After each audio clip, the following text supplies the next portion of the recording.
हौवाफोरनि धातु दुर्बल जानाय मा नोंथांनाबो हौवाफोरनि धातु दुर्बल जानाय बेरामजों भुगिनानै दङ नामा? नोंथाङा भुगिनानै दङ नामा? दे खुलुमबाय रायजो राजाफोरनिसिम आं हाग्रा बंग्रायाव खांथिनाय मुलिजों नैबे गायाव होनाय बेमारफोरखौ आं फाहामनो आखायाव लादों। दा आं बे दा फाहामनो आखायाव लानाय मुलिफोरा जाबाय मानसिफ्रा फाग्ला माबा माबि बखिबाय थानाय आरो बे माबा फाग्ला जानाय बे माबाफोर माबा माबि बखिनायखौ दा रायजोफ्रा फाहामनो माबायोबा गोरलैयैनो फाहामजानो हानो हागोन आरो हाग्रा बंग्रायाव थांनायाव आरो मोदाय अरनायफोरखौ आरो बेयावबो थानाय रायजो राजाफ्रा सोरबा बिदि जायोबा आरो मोदाय अरनायाव बेखौबो आरो गोरलैयै रायजो राजाफ्रा फाहामनो हागोन। आं बे माबाखौ आं खिन्थाहरगोन आरो सोरबाबो बिदि हाग्रा बंग्रायाव थांनायाव बायसान्स मोदाय अरोबा आरो खि गोरा खिनाय मानसिफ्रा थानो बुहुत मानसिफ्रा बेमार आजार जानानै थानाय खि गोरा खियो डक्टरनाव थांबाबो बे खिलाबाव माबा मा होनो मुलि सोयो बे मुलि सोबाबो हामा एरा बे बेमारखौ आं गोरलैयै फाहामहरनो हागोन आरो मानसिनि देहायाव आथमा नांनानै खारनो एबा आलैनो नागिरनाय आरो बे बेमारखौ आं नोंथांनो गोरलैयै फाहामनो हायो आरो नोंथांमोना जुदि बे मुलिफोरखौ आं दा गाहायाव 20था बेमार होदों। बे बेमारखौ नोंथांमोना जुदि नांगौबा फाहामजानो थाखाय नोंथांमोना बे आंनि बे माबाखौ मुलिखौ नांगौबा अनलाइननि दारै नोंथांमोना बिहरनो हागोन आरो नोंथांमोना आंनि माबाखौ एड्रेसखौ नांगौबा आंनि मुङा जाबाय रुद्रसिं ब्रह्म आरो गामिया दुमनि आरो लाइजाम सोग्राया दुमनि आरो जिल्लाया बाक्सा आरो पिन नाम्बारा 781373 आरो फन नाम्बारजों नोंथांमोना आंजों जगाजग खालामनो थाखाय 9954610515 आव नोंथांमोना बे आंनि बे माबाखौ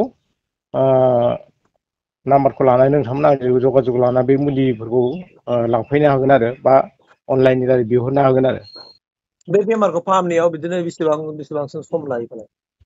बेखौना बे मुलिखौ थाने बे मानसि बेमारखौ फाहामनायावथ' बारा टाइमानो लाया दानि जायबा माबाफ्रा मथा मथि सप्ता खनसे डेट होजोबो।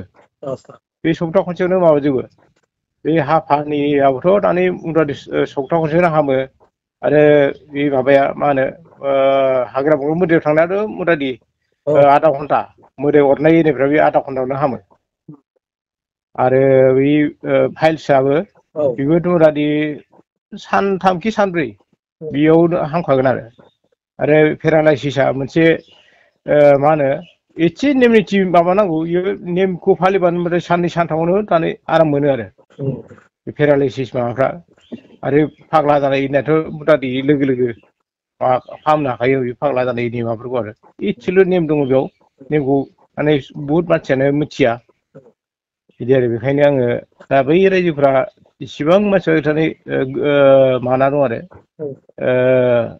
मिथियाबासिनो दाने बुहुत जायगायाव थांनानै आन्दायलाबायनानै फैसा थाखा गारलाबायो।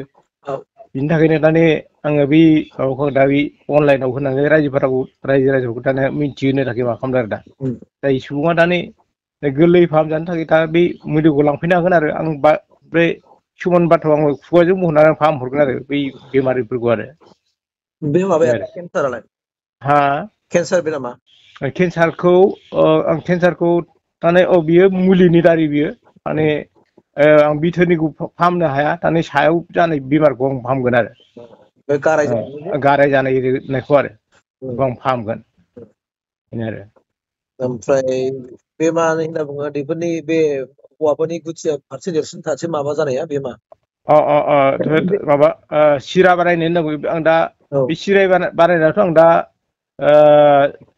ओइ आगोलाव आङो अनलाइनाव माबायाव इउटुबाव होदोंमोन नालाय होनायाव दाने सानै सुबुङा दाने लांनानै दा बिसोरो थांनाय माबादों दा आरामाव फैदों आरामाव फैदों माबादों आं दा जेसेबां मुलि आं दा हरदोंना दिनैसिम आंनिफ्राय दानि गाज्रि रिप्लाय हराखै दा गासिबो मोजाङानो खबर मोनदों दा बै हौवाफोरनि धातु दुर्बला हौवाफोरनि धातु दुर्बला मा रोखोम खामानि होगोन? इयो ना इयो सप्ता खनसेयावनो आराम मोनगोन इयो धातु दुर्बला बियो थाने जानायबो दङ आरो फुननायबो आरो लोगोसेयैनो बिनो आराम मोनखागोन आरो दा जेबो माबानो गोनां गैया इयाव। हौवाफोरनि धातु दुर्बल जानाय मा नोंथाङाबो हौवाफोरनि धातु दुर्बल जानाय बेरामजों भुगिनानै दङ नामा? नोंथाङा भुगिनानै दङ नामा? आरो बिनि जाउनाव नोंथाङाबो न'खर दावराव जायो नामा? बा सिन्था खालामनांगौ दरखार गैला। मा नोंथांनाव साइनिस बेमार दङ नामा? पेरालाइसिस दङ नामा? मोदोमफ्राव केन्सार बेराम जादों नामा? दासिमबो गायाखै नामा? मा नोंथाङा भुरपेटाजों बेफोरबायदि भुगिनांनानै दं नामा? मा नोंथांनि न'खराव सोरबा बेफोरबायदि रोनावबाय थाग्रा बखिलाबाय थाग्रा फाग्ला बायदि बेबायदि मानसि दङ नामा? आरो एलार्जि जानाय दङ नामा? मेगन मुसुगुराव एम्फौ नांनानै मुसुगुरा गलांनाय बेबायदि बेमार जादों नामा? अब्ला नोंथाङा गोबाव दा खालामसै। आङो दिनै बे स्क्रिनाव होनाय नाम्बारावहाय नोंथाङा इमिडियेट खौरां लादो, कल खालामदो आरो गोख्रैनो दानो नोंथाङा नोंथांनि बेरामखौ फाहामनायनि लामाखौ लादो। गोबाव दा खालाम, नङाबा बेरामा बारा जालांगोन, बारा जालांबा फाहामनोबो गोब्राब जागोन। गतिके नोंनि एलार्जि बेमारनिफ्राय लानानै मिरगि बेमार जानाय, फाइल सानाय माने फाइल डेट मिन्स खिलामालाव गनाय, मानलु मानला जायो, मालाबा खुजालिफोर जायो, सोरबा फाग्ला बायदि रोनावलाबाय थायो, बा हाग्रा बंग्रायाव थांनायावहाय हाग्रा बंग्रा भुरपेटा लोगो मोनबोयो, खारनो नागिरा, बेफोरबायदि आत्मा हमनाय बेफोरबायदि बेराम जादोंब्लाबो, बे गन्थंआव सिथर साइनिस जादोंब्लाबो, नोंथाङा हापानि बेमार जादोंब्लाबो, जुदि नोंथाङा हापानि बेमार जादों, आथिं आखाइ बुनाय जादों, नोंथाङा आथिं आखाइ बुनाय जादोंब्लाबो खर' लानो हासिगोन नोङो। आरो लोगोसे नोंथांनि माने जेनोखि बेमार जाय गोबाव समनिफ्रायनो नोंथाङा जुदि बेफोरबायदि बेरामजों भुगिनानै दङब्ला गोबाव दा खालामसै।